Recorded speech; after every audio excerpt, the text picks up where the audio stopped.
La materia puede encontrarse en tres estados de agregación que conocemos como sólido, líquido y gaseoso. Estos estados dependen fundamentalmente de las cinco condiciones de presión y temperatura a las que la materia está sometida. En el estado sólido, los átomos o moléculas ocupan posiciones fijas, aunque se encuentran vibrando en esas posiciones por una capacidad de movimiento limitada. En el estado líquido, las fuerzas de cohesión que mantienen unidas a las moléculas es mucho menor. En un líquido, las moléculas tienen una cierta capacidad de movimiento, que en gran medida están limitadas por otras moléculas que están alrededor. En un gas, las moléculas se encuentran muy lejanas unas de otras y se mueven en todas direcciones con libertad absoluta. Estudiaremos el comportamiento de los gases y cómo la ciencia ha tratado de explicar este comportamiento. Según la teoría cinética, la temperatura es una medida de energía cinética, medida de los átomos y moléculas que constituyen un sistema. Dado que la energía cinética depende de la velocidad, podemos decir que la temperatura está relacionada con las velocidades medias de las moléculas del gas. Hay varias escalas para medir la temperatura y las más conocidas utilizadas son las escalas Celsius, Kelvin y Fahrenheit. En los cálculos que vamos a utilizar siempre habrá que expresarla en temperatura Celsius. El agua líquida es el intervalo de temperatura comprendido entre dos puntos de fusión y ebullición. El agua permanece líquida.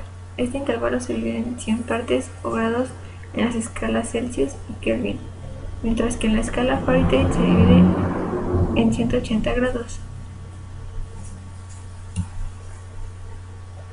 Aquí aumenta de presión y se convierte en vapor de agua. Por encima de los 100 grados centígrados, el agua se encuentra en fase gaseosa. Recuerda que el agua puede pasar a la fase de vapor a cualquier temperatura mediante el proceso de evaporación.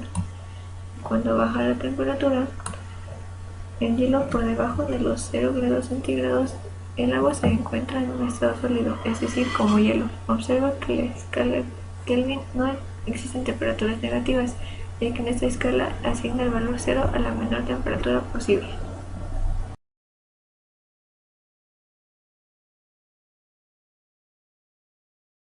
El volumen es el espacio que ocupa un sistema. Recuerda que los gases ocupan todo el volumen disponible del recipiente en el que se encuentran. Decir que el volumen de un recipiente que contiene un gas ha cambiado es equivalente a decir que ha cambiado el volumen del gas. En el laboratorio se utilizan frecuentemente jeringas con recipientes de volumen variable cuando se quiere experimentar con gases. Dos de las unidades más comunes para trabajar son el litro y el mililitro. Su equivalencia es de 1 litro igual a 1000 mililitros.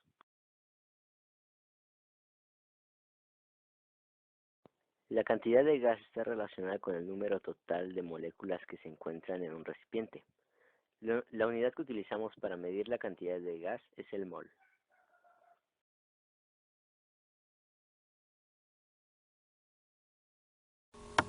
Tenemos un recipiente con una cierta cantidad de gas, por ejemplo, un mol. Si aumentamos la cantidad de gas añadiendo otro mol, el volumen aumentará hasta hacerse el doble. En otras palabras, el volumen del gas es directamente proporcional al número de moles. Matemáticamente podemos expresar esto como V igual a K por N, donde V es el volumen, N es el número de moles de gas y K una constante de proporcionalidad. Esta relación es conocida como ley de Avogadro y podemos enunciarla de la siguiente forma. A temperatura y presión constantes, el volumen que ocupa un gas es directamente proporcional al número de moles de dicho gas.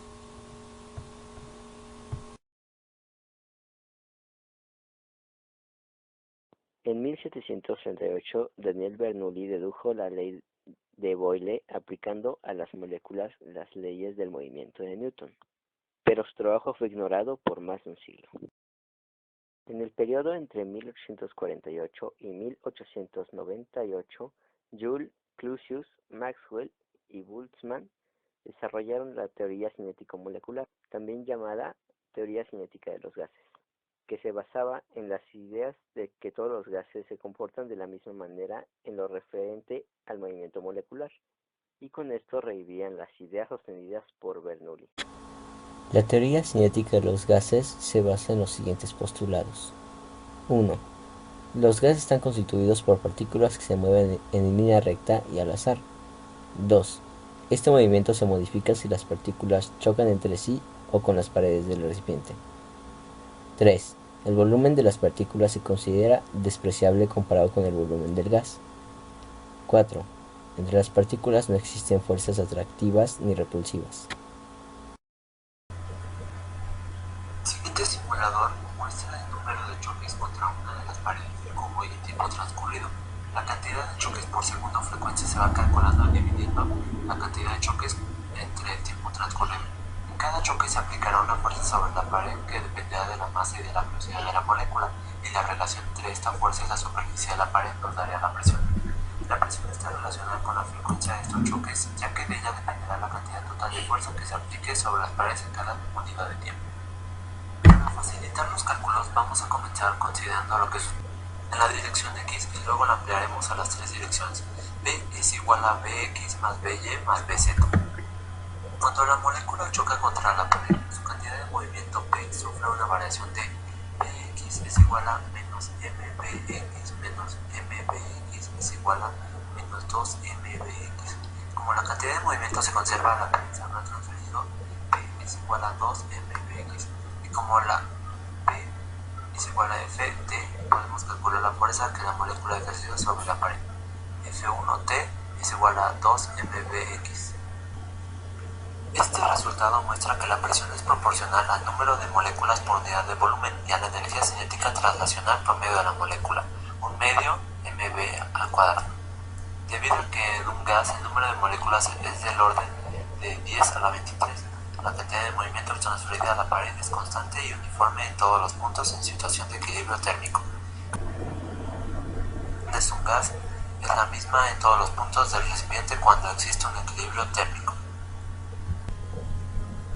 Vamos a partir de la ecuación que hemos obtenido para la presión. P es igual a 2/3 de Nv por 1/2 de Mv al cuadrado. Es posible comprender mejor el significado de la temperatura si escribimos la ecuación anterior como Mv es igual a 3/2 N por 1/2 Mv al cuadrado. Comparándola con la siguiente ecuación de estado del estado de un gas ideal, Pb es igual a NkBT. La energía cinética translacional de N moléculas es simplemente N veces la energía promedio por molécula. Entonces, S es igual a N, 1/2 de Mv al cuadrado, que es igual a 3/2 de NkBT, que es igual a 3/2 de Nrt. La raíz cuadrada de B al cuadrado se conoce como la velocidad cuadrática mediante las moléculas RMS por sus siglas en inglés.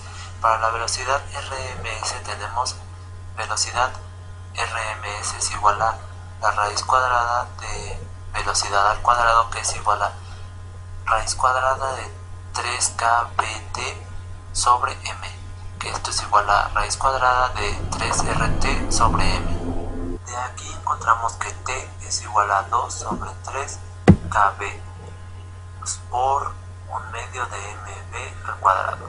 Podemos despegar la energía cinética molecular como 1/2 de mv al cuadrado, y esto daría igual a 3/2 de kBt, puesto que velocidad al cuadrado es igual a 1/3 de velocidad al cuadrado. Se concluye que 1/2 de mv al cuadrado es igual a 1/2 de kBt. La ley de Graham, formulada en 1829 por el químico británico Thomas Graham, establece que las velocidades de difusión y fusión de los gases son inversamente proporcionales a las raíces cuadradas de sus respectivas masas moleculares. P1 es igual a raíz cuadrada de M2 sobre P2 igual a raíz cuadrada de MV1. Siendo las velocidades y las masas molares de fusión es el flujo de partículas de gas a través de orificios estrechos o poros.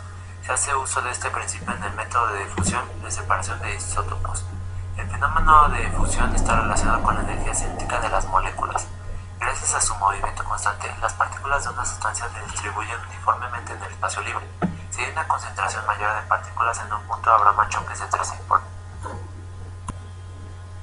que hará que se muevan hacia las regiones de menor número. Las sustancias se funden de una región de mayor concentración a una región de menor concentración.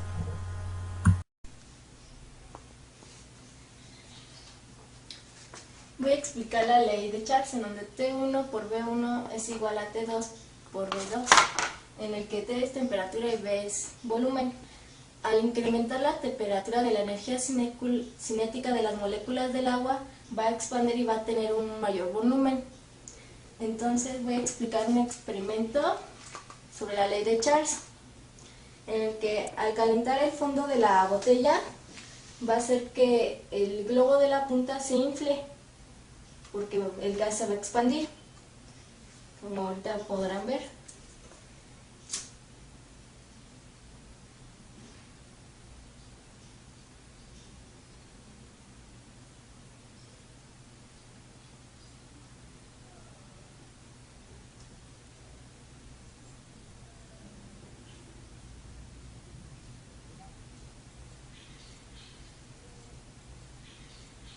Les voy a explicar la ley de Boyle, en donde presión 1 por volumen 1 es igual a presión 2 por volumen 2.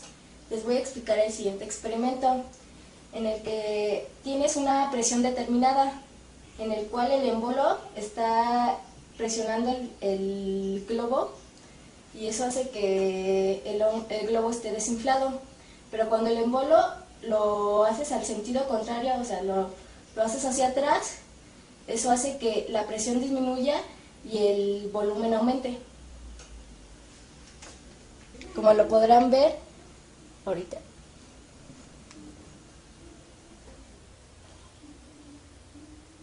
Se ve cómo se aumenta el volumen del globo. Hola, muy buenas tardes. Mi nombre es Eduardo Guadalupe Garita Figueroa. Soy del grupo 16 de la Prepa Sur. Soy del equipo Todo Sur 64. Y yo les voy a explicar sobre la ley de Gay-Lussac. Esta ley dice que hay una relación entre la presión y la temperatura de un gas cuando el volumen es constante. Fue enunciada por Joseph Louis Gay-Lussac a principios de 1800. Establece la relación entre la temperatura y la presión de un gas cuando el volumen es constante. Es decir, que si la presión del gas es directamente proporcional a su temperatura, podemos obtener dos cosas. La primera, si aumentamos la temperatura, aumenta la presión. Si disminuimos la temperatura, disminuirá la presión. ¿Por qué ocurre esto? Al aumentar la temperatura, las moléculas del gas se mueven más rápidamente y por lo tanto aumenta el número de choques contra las paredes, es decir, aumenta la presión, ya que el recipiente es de paredes fijas y su volumen no puede cambiar. Gay-Lussac descubrió que en cualquier momento de este proceso, el cociente entre la presión y la temperatura siempre tenía el mismo valor.